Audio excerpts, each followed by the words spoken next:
ഈശോമിശിഹായിലെ പ്രിയപ്പെട്ടവരെ, ഇന്ന് നമ്മൾ 134 സങ്കീർത്തനമാണ് ധ്യാനിക്കുക.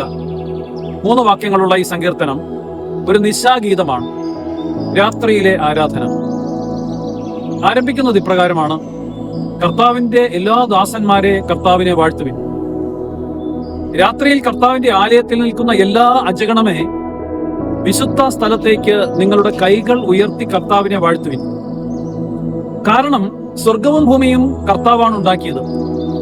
സ്വർഗവും ഭൂമിയും ഉണ്ടാക്കിയ കർത്താവ് സിയോനിൽ നിന്ന് നിങ്ങളെ അനുഗ്രഹിക്കട്ടെ. ഈ ആലയത്തിൽ രാത്രിയിൽ സേവനം ചെയ്യുന്നവർക്ക് അവർക്കുള്ള ഒരു ആഹ്വാനമാണ്. നിരന്തരമായിട്ടുള്ള ആരാധനയുടെ പ്രാധാന്യവും ദൈവത്തിന്റെ അനുഗ്രഹത്തിനുള്ള പ്രതീക്ഷയുമാണ് ഈ സങ്കീർത്തനം പറയുന്നത്. ഇതൊരു ആശീർവാദ പ്രാർത്ഥനയോടാണ് അവസാനിക്കുന്നത്.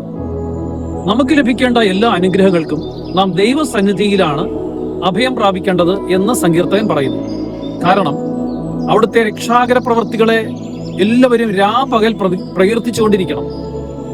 നമുക്ക് പ്രാർത്ഥിക്കാം: ഈശോമിശിഹായെ, നിന്നെ ഞങ്ങൾ ആരാധിക്കുന്നു, മഹത്വപ്പെടുത്തുന്നു. നിനക്ക് ഞങ്ങൾ സ്തുതിയും കീർത്തനങ്ങളും ആലപിക്കുന്നു.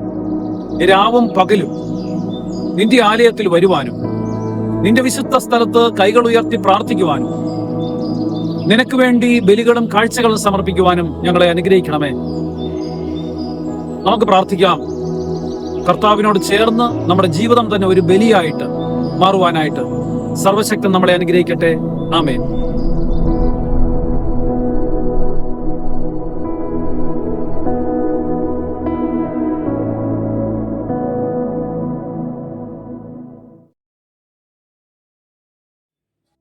ഡിജിറ്റൽ യുഗത്തിലെ സുവിശേഷ പ്രഘോഷണത്തിനും വചന പഠനത്തിനുമായി വചനവയൽ ഒരുക്കുന്ന ആപ്പ് ബിബ്ലിയ.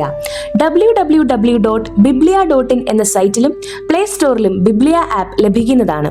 ഉൽപ്പത്തി മുതൽ വെളിപാട് വരെ ഇംഗ്ലീഷിലും മലയാളത്തിലും ഒരു വർഷം കൊണ്ട് ബൈബിൾ മുഴുവനും വായിക്കുവാൻ സഹായിക്കുന്ന ബൈബിൾ നഴ്സറി, സഭയെ അടുത്തറിയുവാനുള്ള സഭാ കളരി, വിഷയാധിഷ്ഠിതമായി വീഡിയോകൾ ലഭിക്കുവാനും അപ്ലോഡ് ചെയ്യുവാനും സഹായിക്കുന്ന വീഡിയോ ഹബ്, വീഡിയോ ബുക്ക്, 3 ലക്ഷത്തിൽ പരം ചോദ്യോത്തരങ്ങളുടെ ശേഖരമുള്ള 250-ൽ പരം ഈ ബുക്കുകളുടെ പുസ്തകശാല, ഒരേ സമയം 100 കണക്കിന് ക്വിസ് മത്സരങ്ങൾ സംഘടിപ്പിക്കുവാൻ സഹായിക്കുന്ന ക്വിസ് പ്ലാറ്റ്ഫോം ദബാർ. ഈ നവമാധ്യമ അപ്പസ്തോലേറ്റിൽ പങ്കുചേരാൻ ഇന്ന് തന്നെ ഗൂഗിൾ പ്ലേ സ്റ്റോറിൽ നിന്നും ബിബ്ലിയ ആപ്പ് ഡൗൺലോഡ് ചെയ്യുക.